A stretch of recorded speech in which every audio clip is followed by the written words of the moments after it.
Hey everyone, welcome back to the channel. Thanks for being here. So on today's video, what we're doing and sharing with you is how to never have another bad colour service ever again. So there's a couple of things that I expect from a hairdresser to give you as a client, but also you as a client, what we as hairdressers really want to find out from you. So one of the top things, first off, for you to never have a bad colour service again is to do your homework. Find a hairdresser that your friends and family have loved, or there's got great reviews online, you've done a little bit of search on social media, and that's the person for you.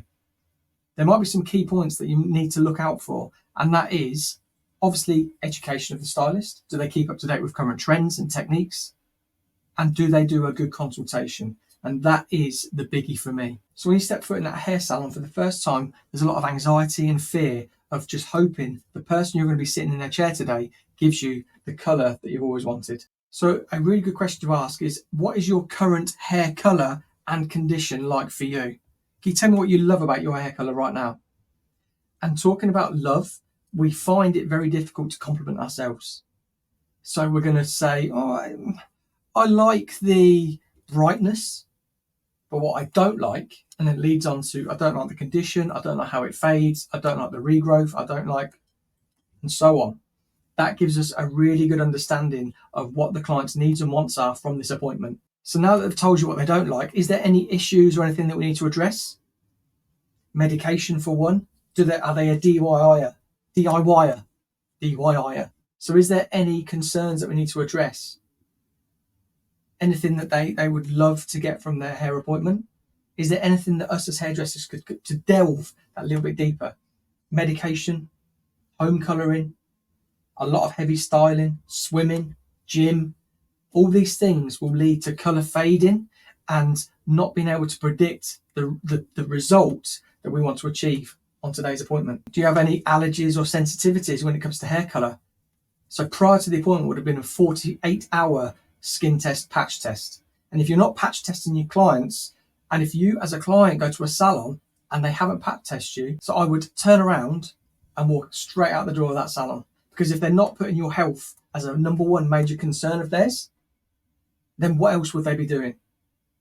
In this day and age, I really can't believe that some hair salons aren't patch testing people. In the UK, I know around the world it's all different, but in the UK, patch testing is a requirement. And if we don't do it, that's where legal issues can really get involved, and it can ruin your business. Have you had any hair treatments or colour services that we should know about?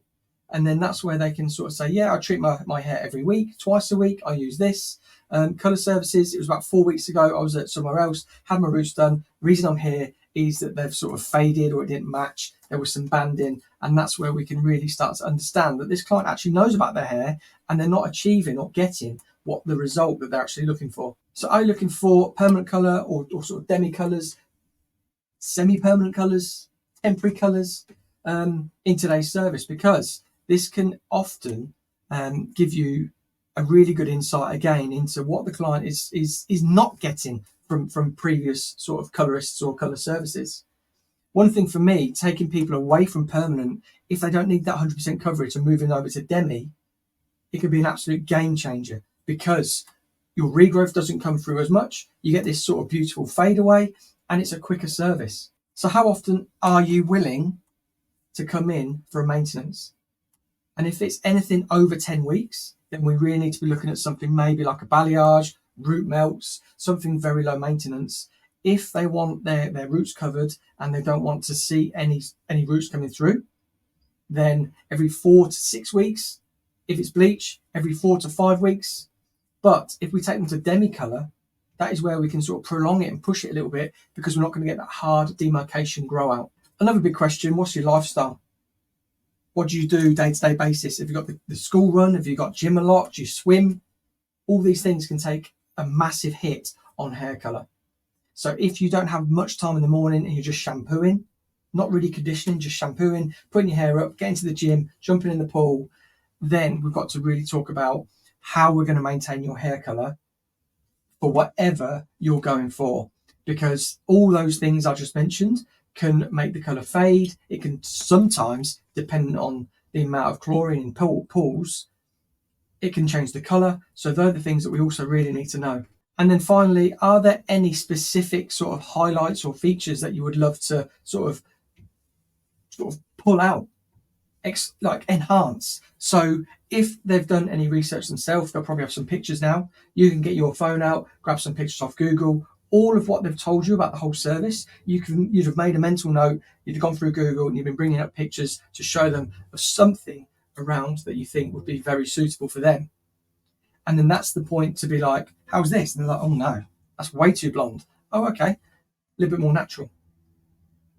So they're the key points when it comes to a colour consultation that I really like to delve into. And also when it comes to sort of technical services, treatments in salon, treatments at home, aftercare, they're all things that we need to think about.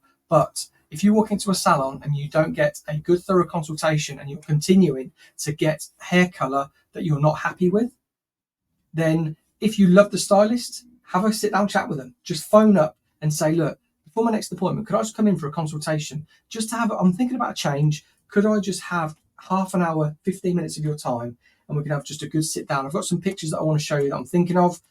How's that? And if somebody phoned me up in the salon and said how, I would be like, love it. Come in, let's grab a coffee, let's sit down, let's plan your sort of new hair color journey, and then in the next appointment, that's what we're going to go for. So I hope you've enjoyed this video of how to never get a bad hair color again. Let me know in the comments down below if this has helped you, if you are thinking, right, I'm going to go for that now. I'm going to go for a bit of a change or whatever. I'd love to know. But yeah, if you're new, hit the subscribe button, thumbs up, and I'll see you on the next video.